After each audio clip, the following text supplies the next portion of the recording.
ஏன்னா நம்மளுக்கு வயிறு பகுதியில தான் செதை அதிகமா, ஃபேட் அதிகமா இருக்கும்போது நம்ம வீக் ஆகுறோம். இது செய்யும்போது உடம்போடைய வெயிட்டும் குறைய ஆரம்பிக்கும்.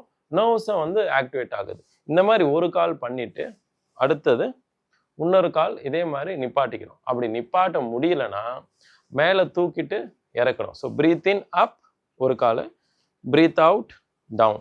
இந்த மாரி ஒரு 12 தடவ செஞ்சுட்டு, அதுக்கப்புறமா நீங்க ஒரு ஒரு காலா வந்து நிப்பாட்டுறதுக்கு முயற்சி செய்யலாம். கண்டிப்பா முடியும்.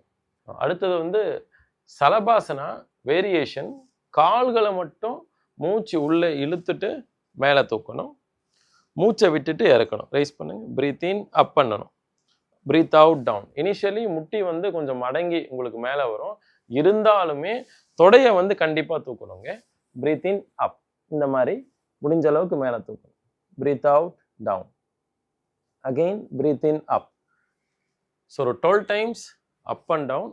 அதுக்கப்புறமா இதே இடத்துல வந்து ஒரு 30 செகண்ட்ஸ்லேருந்து ஒரு 1 நிமிஷம் வரைக்கும் ஹோல்ட் பண்ணணும்.